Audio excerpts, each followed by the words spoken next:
बिस्मिल्लाहिर्रहमानिर्रहीम। Dear viewers, how are you?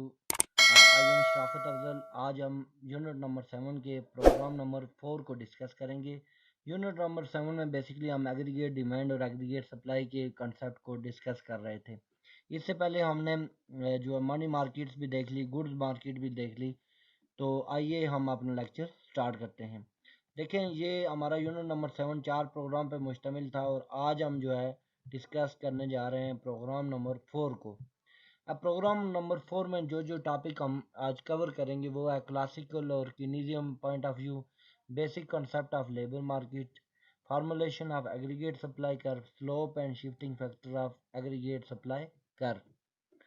अब देखें, मार्केट्स जो हैं बेसिकली अगर देखें डियर व्यूवर, तो there are three types of market. One is good market, second one is asset market and third one is labour market.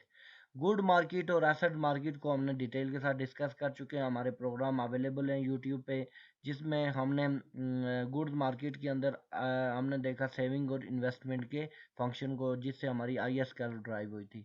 Asset market के अंदर हमारे पास मनी मार्केट और बॉन्ड मार्केट की बात हो रही थी। मनी मार्केट के अंदर हमने मनी डिमांड और मनी सप्लाई को इक्विलिब्रियम इंटरसेक्ट किया, तो वहाँ से हमारी कौन सी मार्केट आ गई, हमारे पास LM कर्व ड्रा हुई मनी मार्केट से। आज हम पढ़ेंगे लेबर मार्केट को। लेबर मार्केट के अंदर हम देखते हैं कि लेबर मार्केट के दो कंपोनेंट्स होते हैं, labour demand and labour supply.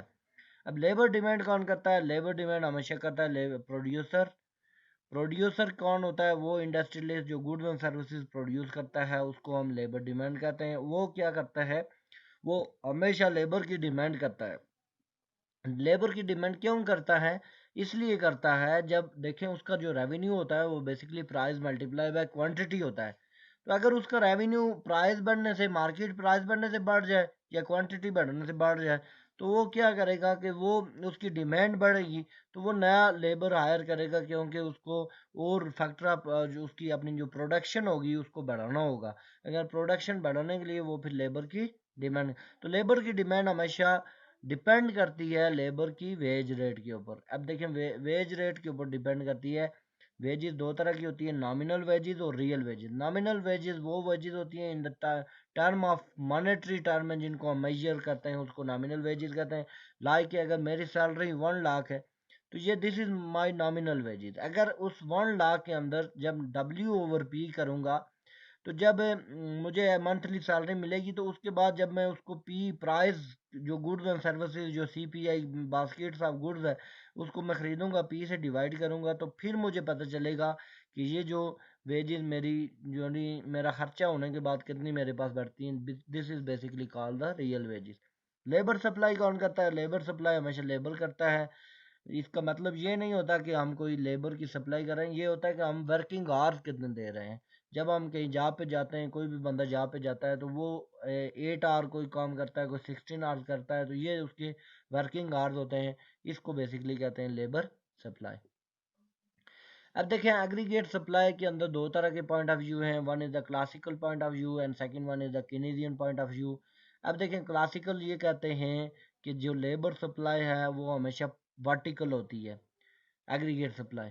और कीनेसियन कहते हैं नहीं, वो पॉजिटिव स्लोप होती है। क्लासिकल का पॉइंट ऑफ व्यू बेसिकली ये है कि क्लासिकल हमेशा ये कहते हैं कि क्लासिकल कहते हैं कि मार्केट में परफेक्ट इंफॉर्मेशन होती है, फुल एम्प्लॉयमेंट होती है, large number of buyers and seller होते हैं, लीज इज फेयर इकोनॉमी होती है, no government intervention. These point of view according to the classical point of view. And second one is the Keynesian point of view. In 1930s के बाद ये Canadian आए। इस पे मैंने डिटेल के साथ एक प्रोग्राम किया है, हिस्ट्री ऑफ इकोनॉमिक थॉट के बारे में।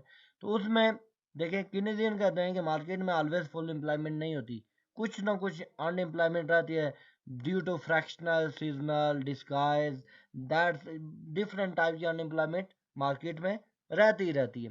केनेडियन का ये पॉइंट ऑफ व्यू है। फिर केनेडियन कहते हैं कि मार्केट में परफेक्ट इंफॉर्मेशन नहीं होती। लो हर बंदे को ये नहीं पता होता कि मार्केट में अभी क्या चल रहा है। बाद लोगों को इसके बारे में कोई नॉलेज नहीं होता, वर्कर को नॉलेज नहीं होता, तो मार्केट में 100% कंप्लीट इंफॉर्मेशन किसी चीज़ के बारे में नहीं हो सकती। थर्ड पॉइंट ऑफ व्यू ये है कि ये कहते हैं कि गवर्नमेंट की इंटरवेंशन होनी, जब प्राइवेट सिस्टम फेल हो जाए तो गवर्नमेंट को अपना रोल प्ले करना चाहिए ताकि वो इंटरवेन करे, और किसी भी मामले के अंदर अगर इकोनॉमी में कोई गड़बड़ है या यानी डिसइक्विलिब्रियम है तो उसको गवर्नमेंट इक्वेट कर सकती है थ्रू प्राइस फ्लोर और प्राइस, जिस तरह हम सीलिंग प्राइस और प्राइस फ्लोर की बात करते हैं जो एक बेसिक कंसेप्ट है। तो ये दोनों का एग्रीगेट सप्लाई के ऊपर पॉइंट ऑफ व्यू है। अब हम देखते हैं the meaning of aggregate supply. Aggregate supply is the total supply of goods and services, total supply of the labor that the firm in national economy plan to sell during the specific period of time. It is the total amount of goods and services that the firm are willing to sell at given price level in the economy. Aggregate supply curve is the relationship between price level and production of economy. अब देखें, जब हम बात करते हैं तो equilibrium of labour supply and labour demand. अब देखें यहाँ पे ये डायग्राम आपको शो हो रही है, तो इसके हॉरिजेंटल साइड पे लेबर सप्लाई और लेबर डिमांड है L D L S, vertical side पे रियल वेज रेट है डब्ल्यू ओवर पी। तो इनका equilibrium L D over L S is equal to W over P, ये इनका इक्विलिब्रियम है, ये ई पॉइंट पे इनका इक्विलिब्रियम है। अब होता क्या है कि देखिए लेबर की डिमांड जो है वो नेगेटिव स्लोप है। क्यों नेगेटिव स्लोप है?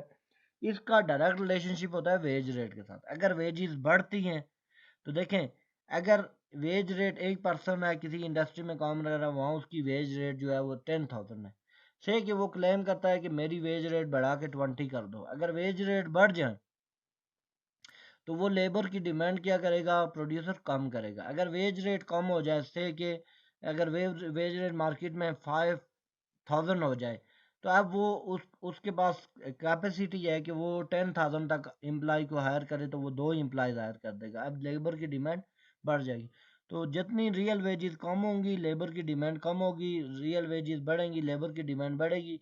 तो रियल वेजेस कम होंगी तो लेबर की डिमांड बढ़ेगी, और रियल वेजेस बढ़ेंगी तो लेबर की डिमांड कम होगी। तो there is inverse relationship between real wages and labour demand.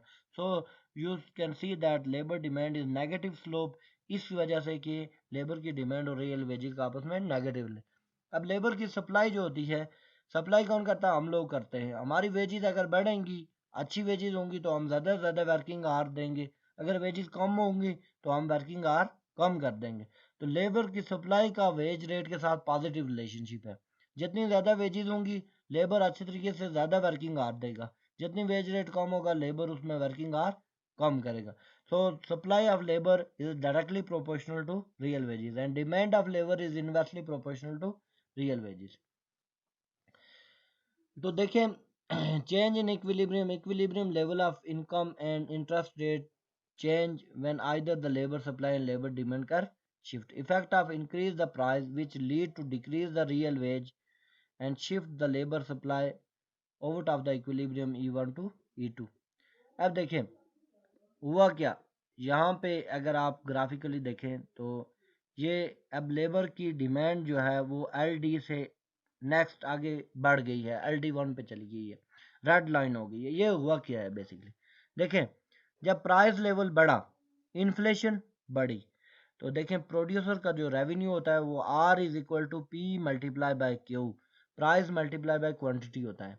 अब अगर उसका से कि प्राइस पहले किसी गुड की थी 10 और क्वांटिटी भी थी 10, तो अब वो उसको रेवेन्यू मिल रहा था 100, अब प्राइस बढ़ के 10 से 20 हो गई मार्केट प्राइस में उसी गुड की, तो अब उसका जो रेवेन्यू होगा 20 multiply by 10 is equal to 200 होगा। अब 200 उसका रेवेन्यू तो हो गया, उसका रेवेन्यू बढ़ गया। रेवेन्यू बढ़ने का क्या फ़ायदा हुआ उसको कि उसका जो रेवेन्यू बढ़ा तो उसने जो है ना एक इंडस्ट्री की जगह एक और इंडस्ट्री हायर कर दी, वहाँ पे लेबर हायर कर दिया। अब हुआ क्या कि उसका देखें कि जब प्राइस पहले थी P1, अगर एक लेबर है उसकी वेजेस जो वेज रेट है वो से कि उसका 100 रुपीज़ है एक दिन में, अगर उसकी प्राइस से डिवाइड करें 100 डिवाइडेड बाय 10, पहले प्राइस थी 10 तो उसको रियल वेज मिल रही थी 10, अब हुआ प्राइस बढ़ के कितनी हो गई 20 हो गई, 20 हो गई, उसको प्रोड्यूसर को तो रेवेन्यू मिल रहा था, अब वो डब्ल्यू ओवर P2, पहले P1 10 थी अब P2 20 हो गई, तो 100 डिवाइडेड बाय 20, अब रियल वेजेस रह गई हैं 5 रह गई हैं। तो पहले वही वर्कर जो उसको 100 रुपीज़ में मिल रहा था, अब उसको वो वर्कर 50 रुपीज़ में मिलेगा और एक और वर्कर वो हायर कर लेगा, क्योंकि अब उसका रेवेन्यू बढ़ गया। तो वो लेबर की डिमांड क्या करेगा, बढ़ा देगा। देखें, लेबर की डिमांड बढ़ के ग्रीन लाइन से रेड लाइन होगी। अब जब लेबर की डिमांड बढ़ेगी, तो अब लेबर की डिमांड बढ़ने की वजह से वो अपनी आउटपुट बढ़ाएगा। उसकी जो लेबर की डिमांड बढ़ने से उसकी आउटपुट भी बढ़ के डिमांड और लेबर सप्लाई से आगे की तरफ शिफ्ट हो जाएगी। अब इसमें ड्राइविंग द एग्रीगेट डिमांड दो तरह के पॉइंट ऑफ व्यू हैं। One is the classical point of view and second one is the Keynesian point of view. Classical कहते हैं कि वही मार्केट में परफेक्ट इंफॉर्मेशन होती है, फुल एम्प्लॉयमेंट होती है, लीजिस फेयर इकोनॉमी है ये वो। केनेडियन कहते हैं मार्केट में परफेक्ट इंफॉर्मेशन नहीं होती, फुल एम्प्लॉयमेंट नहीं होती, लीजिस फेयर इकोनॉमी नहीं होती। अब देखें, हम अगर देखें तो यहाँ तक हमने लेबर की डिमांड और लेबर की सप्लाई को ब्रीफली एक्सप्लेन कर लिया है। तो इससे मुतालिक आपका अगर कोई क्वेश्चन हो, कोई किसी किस्म का आपको डाउट हो, तो आप क्वेश्चन पूछ सकते हैं। तो इसी पे जो है